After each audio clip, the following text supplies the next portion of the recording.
আসসালামু আলাইকুম বন্ধুরা, আশা করি আপনারা সকলে ভালো আছেন। আমি সুলতানাস রান্নাঘর থেকে বলছিলাম। আজকে আপনাদের জন্য নিয়ে এসেছি পাউরুটির মালাই চপ মিষ্টি। তাহলে চলুন বেশি কথা না বাড়িয়ে চলে যাই রেসিপিতে। এই জন্য একটি প্যানে প্রথমেই 2 চামচ ঘি নিয়ে নিলাম।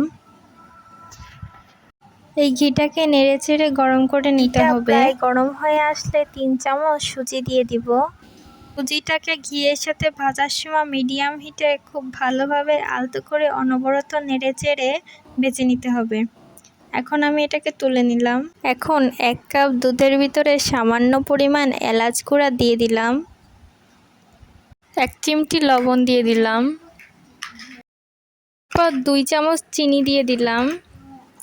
চিনি দিয়ে খুব ভালোভাবে নাড়িয়ে চাড়িয়ে মিশিয়ে নিতে হবে। পর্যায়ে দিয়ে দিব 2 চামচ গুঁড়া দুধ।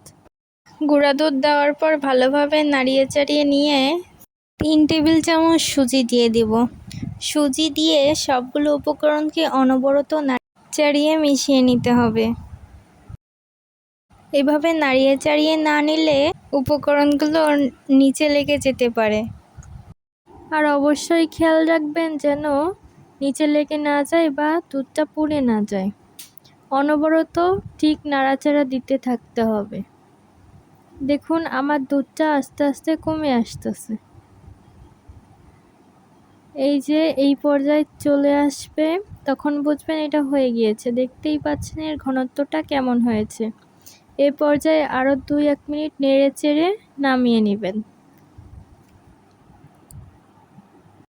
এখন আমি কয়েকটি ব্রেড নিয়ে নিয়েছি। এই ব্রেডগুলোকে 4 সাইড দিয়ে আমি এখন কেটে নিব। মানে বাদবাকি যে লাল অংশটুকু থাকে সেটুকু কেটে নিতে হবে। দেখুন আমি একটি ছুরির সাহায্যে ব্রেডগুলোর চারপাশের লাল অংশটুকু কেটে নিচ্ছি। আপনারাও ঠিক একই পদ্ধতিটি ফলো করে এভাবে কেটে নিয়ে তারপর ব্রেডগুলোকে একটা বেলনের সাহায্যে বেলে নেবেন।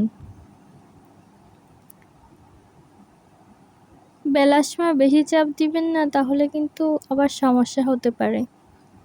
দেখুন ঠিক এরকমভাবে সবগুলো ব্রেড বেলে নেবেন।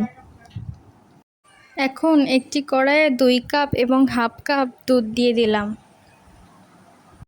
লো হিটে কিছুক্ষণ গরম করে নিব। দুধ দিয়ে খুব ভালোভাবে নেড়েচেড়ে নিতে হবে।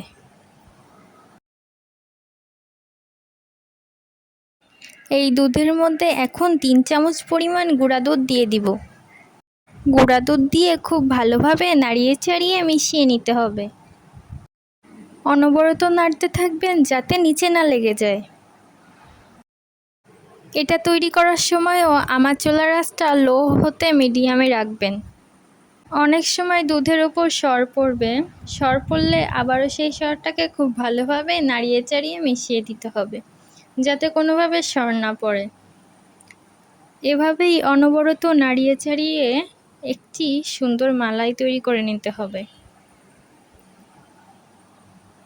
এভাবে বলক উঠতে উঠতে একসময় দেখবেন এটি ঘন হয়ে এসেছে। এই পর্যায়ে এর মধ্যে কিছু বাদাম কুচি দিয়ে আবারও খুব ভালোভাবে নেড়েচেড়ে মিশিয়ে নিতে হবে। তারপর কিছুক্ষণ জাল করে নিলেই দেখবেন ঘন একটি মালাই তৈরি হয়ে গিয়েছে। এই ঘন মালাইটিকে একটি পাত্রে নামিয়ে রাখবেন। ভিডিওতে দেখুন আমার মালাইয়ের ঘনত্বটা ঠিক এরকম হয়েছিল। এখন সেই কেটে রাখা ব্রেডগুলোর মধ্যে সুজির পুরটা দিয়ে খুব ভালোভাবে এভাবে রোল করে নিতে হবে। আপনারাও ঠিক একই প্রসেস ফলো করে সবগুলো সুজির পুর দিয়ে এটাকে বানিয়ে নেবেন। দেখুন আমি আপনাদের সুবিধার্থে আরও একটি সুজির পুর দিয়ে নাস্তাটাকে বানিয়ে নিচ্ছি। আপনারাও ঠিক একই প্রসেস ফলো করবেন। ফোল্ড করার সময় সাবধান থাকবেন যেন ভেঙে না যায়। এভাবেই আমি সবগুলো নাস্তা তৈরি করে নিলাম।